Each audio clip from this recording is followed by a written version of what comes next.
Edgar Allan Poe was born January 19, 1809, in Boston, Massachusetts, and he died on October 7, 1849, in Baltimore, Maryland, at the young age of 40.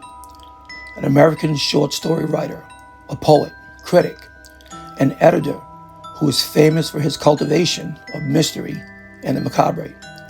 His tale, The Murders in the Rue Morgue, 1841, initiated the modern detective story, and the atmosphere in his tales of horror is unrivaled in American fiction. His Raven, in 1845, numbers among the best-known poems in national literature. Edgar Allan Poe is buried on the grounds of the Westminster Hall and Burial Ground, which is now part of the University of Maryland School in Baltimore. Even after his death, he created controversy and mystery. Poe was reburied on October 1st, 1875, at a new location close to the front of the church. So Edgar Allan Poe has two grave sites. Edgar Allan Poe's funeral was a simple one. It was held at 4 p.m. on Monday, October 8th, 1849 in Baltimore. What's interesting is that few people attended his ceremony. Poe's uncle, Henry Herring, provided a simple mahogany coffin, and a cousin, Nielsen Poe, supplied the hearse, and Moran's wife made his shroud. Edgar Poe married Virginia Clem in 1836. She was only 13 years old, and he was 27. In 1842, Virginia became ill with tuberculosis. She died of the disease on January 30th, 1847, at the age of 24. Virginia had grown ill with tuberculosis, which can cause fertility, which is why they never had children. While there are secondary effects of grave illness to consider, the couple may have believed Virginia's health too weak to risk pregnancy. After 1842, she began to show symptoms.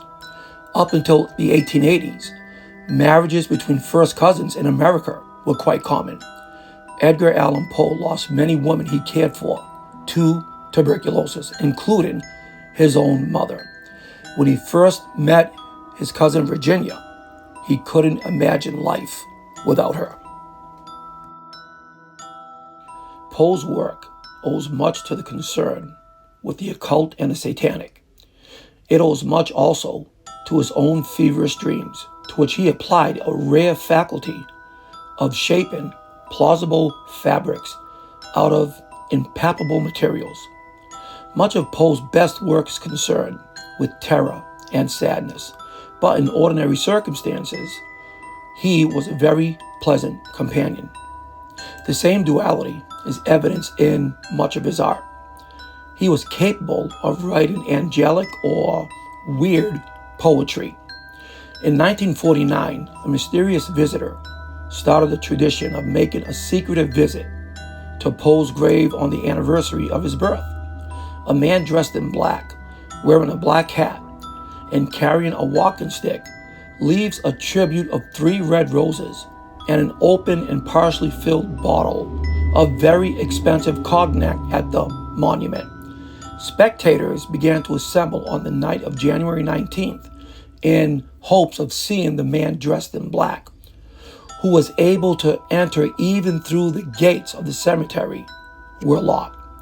In 1993, the Poe toaster, as the visitor had become known, left a note on the monument that the torch will be passed.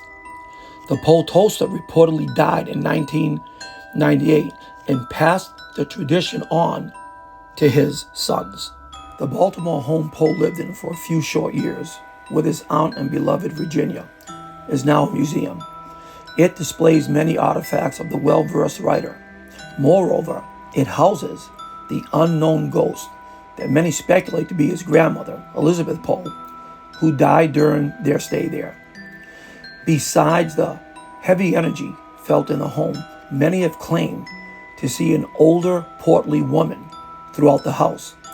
She isn't a malevolent spirit, However, another presence that haunts the house causes some issues. A woman was changing her clothes in one of the rooms. Suddenly, a window popped out of its frame and crashed to the floor. Other reports tell of the mysterious tapping on people's shoulders, muttering voices, lights moving from room to room when no one is in them, and windows and doors slamming shut. Some people report seeing Poe himself, which may be the case as he drifts from place to place throughout the areas that his life and death played out. Poe's ghost is seen at the saloon he frequented while he lived there. Some claim his spirit is seen walking toward this same place, and you just might possibly see him when you stop at the house and the museum for a drink.